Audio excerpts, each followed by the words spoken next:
कृष्णं वन्दे जगद्गुरुं श्रीकृष्णं वन्दे जगद्गुरुं प्रसीद देवेश जगन्निवास प्रसीद देवेश जगन्निवास प्रसीद देवेश जगन्निवास प्रसीद देवेश जगन्निवास कृष्णं वन्दे जगद्गुरुं श्रीकृष्णं वन्दे जगद्गुरुं। आज हम कृष्ण भगवान की कृपा से दूसरे अध्याय को पूरा करके गीता श्रीमद् भगवद गीता के तृतीय अध्याय में प्रवेश करते हैं।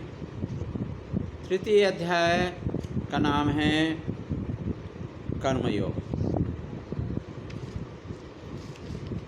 तो इस अध्याय का निरूपण करने के पहले मैं चाहूँगा कि इस अध्याय का सार का एक झलक देख लें।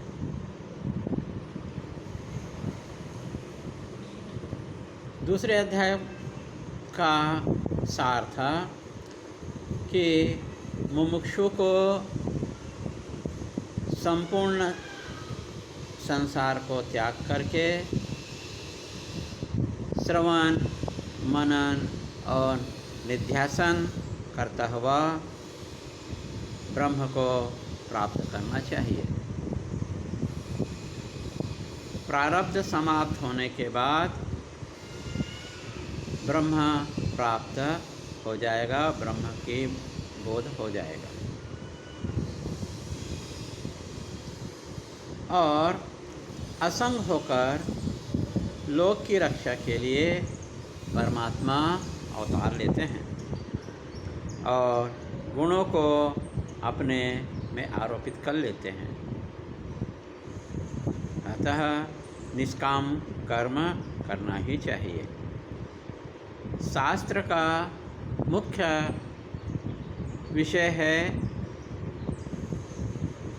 दो मार्ग, प्रवृत्ति मार्ग और निवृत्ति मार्ग।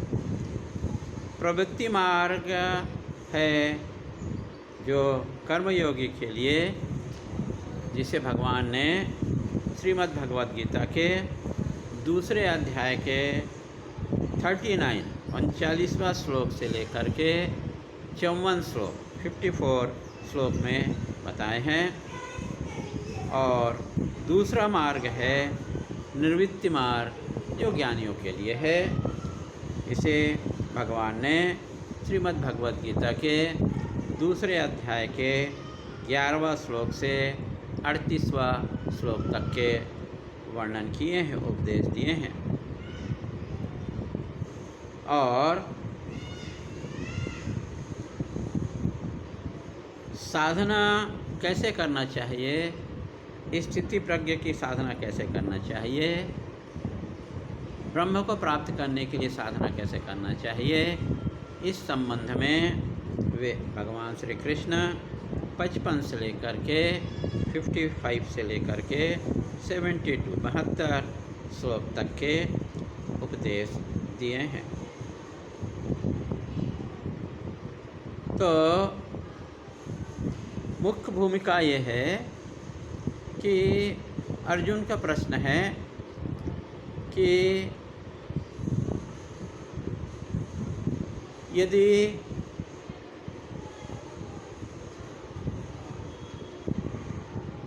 मुझे भगवान ज्ञान दे रहे हैं, ज्ञान बता रहे हैं, ज्ञान से मुक्ति होगा बता रहे हैं, तो मुझे कर्म मार्ग में क्यों प्रवृत्ति करा रहे हैं? जब मैं ज्ञान प्राप्त करना चाहता हूँ तो श्री कृष्ण भगवान मुझे ज्ञान देने से रोक रहे हैं और मुझे सांख्य योग सुना करके फिर मुझे कर्म में लगा रहे हैं। कर्मयोग में अनेक कष्ट है, अनेक पाप है, अनेक अनर्थ है, जिसमें श्रेय की संभावना नहीं है। वे मुझे ऐसे अनित्य फल में क्यों ढकेल रहे हैं? भगवान ने प्रश्न का उत्तर तो पहले ही स्पष्ट रूप से दे दिया था, फिर भी अर्जुन की जिज्ञासा को शांत करने के लिए और भी इस प्रत्यय से भगवान कृष्ण अर्जुन को उपदेश दे रहे हैं। लेकिन कुछ नास्तिक लोग का मानना है कि सकल आश्रम वालों को ज्ञान और कर्म का समुच्चय करना चाहिए। केवल ज्ञान से मोक्ष नहीं हो सकता, कर्म से मोक्ष होगा। वे नित्य कर्म को त्याग करने को कहते हैं। तो ऐसा कृष्ण अर्जुन को कैसे कह सकते हैं? विरुद्ध अर्थ में कैसे बोलेंगे? गृहस्थों को कर्मोपासना से और अन्य को ज्ञान से मोक्ष होगा, ऐसा भगवान नहीं कह सकते हैं। स्रोत कर्म को ब्रह्मचारी को अधिकार नहीं है, सन्यासी को सन्यास कहा है, यह भी ठीक नहीं है। अतः गृहस्थों को के बारे में ऐसा कहकर कि स्रोत और स्मार्ट कर्म करना चाहिए, ऐसा कह करके श्री कृष्ण भगवान आप गृहस्थ पर बहुत बोझ डाल रहे हो। सारे कर्म करना है, उपासना करना है और ज्ञान भी अर्जित करना है। गृहस्थ यदि अधिक कार्य करते हैं तो मोक्ष उनको भी मिलेगा कर्म से, ऐसा नास्तिकों का मत है। सकल उपनिषदों में, इतिहास ग्रंथों में, योग शास्त्रों में ज्ञान का साधन सर्वकर्म संन्यास का विधान किया गया है। यदि विवेक वैराग्य संपन्न गृहस्थ हो तो वो सीधा ब्रह्मचर्य से संन्यास आश्रम में जा सकते हैं। कोई भी गृहस्थ, कोई भी ब्रह्मचारी जिस दिन वैराग्य हुआ उसी दिन संन्यास ले लेना चाहिए, अन्यथा मोह कहीं न कहीं होगा और मन यह विचार प्रस्तुत करेगा कि मेरे माता पिता को कौन देखेगा, कौन पालन करेगा, मेरी पत्नी को कौन देखेगा, मेरे बच्चों को कौन पालन पोषण करेगा।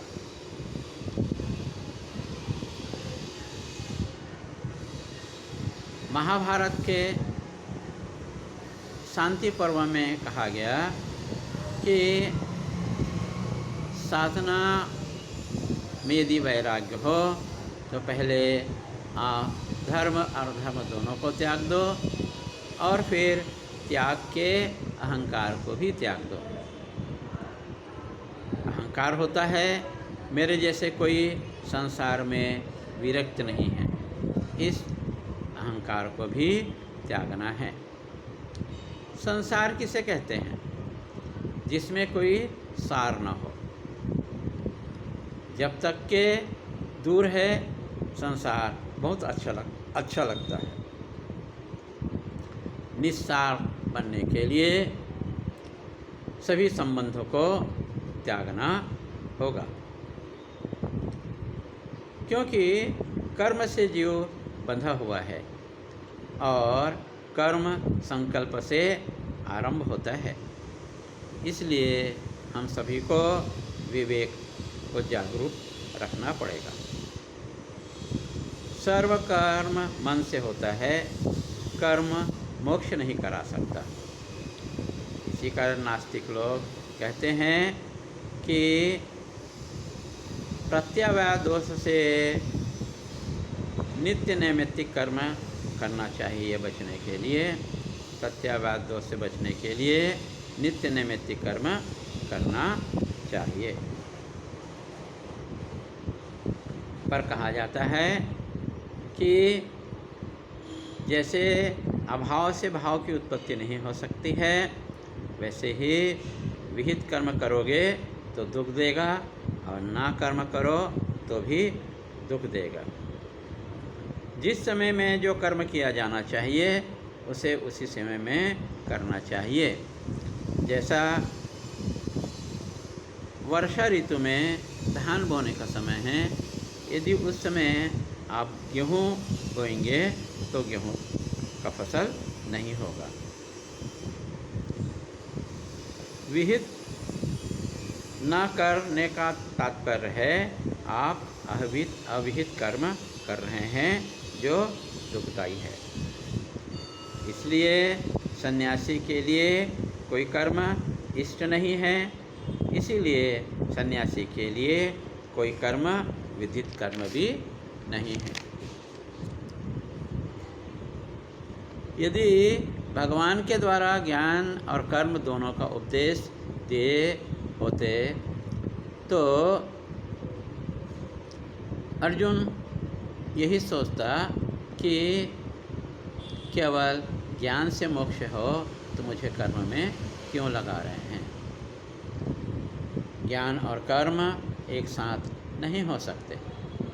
यदि अर्जुन का प्रश्न गलत था तो भगवान उसे डांटते, लेकिन भगवान उसे डांटे नहीं, ऐसा नहीं किए, अर्थात अर्जुन का प्रश्न सही प्रश्न था। इसलिए निश्चित है कि केवल ज्ञान से ही मोक्ष होता है। यही निश्चित सभी उपनिषदों का सार है। आत्मा के बारे में कहा जाता है कि वह न जायते न म्रियते, इसलिए सर्वकर्म संन्यास में मोक्ष प्राप्ति के लिए सभी कर्म को छोड़ देंगे। विरक्त हो तो आप सन्यासी हैं, और कामनाओं से युक्त हैं तो गृहस्थी बसाओ, गृहस्थ में रहो। यदि मन में सब वस्तु से वैराग्य हो गया तो निश्चित ही संन्यास ग्रहण करना चाहिए, और यदि विषय में राग हो तो वह संसार में फंस जाएगा। समान तौर पर कोई सन्यासी क्यों बनता है? समाज से विफल हो गया हो तो सन्यासी बनता है, या कोई प्रेम में असफल हो गया हो तो सन्यासी बनते हैं, कोई नौकरी पाने में असफल हो गया हो तो सन्यासी बनते हैं और सन्यास लेकर के वहाँ भी धंधा, वहाँ भी व्यवसाय शुरू कर देते हैं। और कोई हत्यारा भी कानून से बचने के लिए सन्यासी बन जाते हैं। और अंतिम में है कि यदि दिमाग खराब हो, पागल हो, तो भी वो सन्यासी बन जाते हैं। प्रवृत्ति हो तो कर्म करना चाहिए, सारांश यही है। प्रवृत्ति हो तो कर्म करना चाहिए, और निवृत्ति हो तो ज्ञान चाहिए, संन्यास के लिए योग्य है। केवल सन्यासी के लिए ज्ञानाभ्यास करना चाहिए, अध्ययन करना चाहिए, केवल ज्ञान प्राप्त करना ही लक्ष्य होना चाहिए। ज्ञान किसका चाहिए? परम ब्रह्म सनातन मैं हूँ। मन को नियंत्रण रखना ही साधुपन है। यदि दृढ़ बोध हो जाए कि मैं परम ब्रह्म परमात्मा हूँ, वही भिक्षा योगी के लिए योग्य होता है। हरि ओम तत्सत।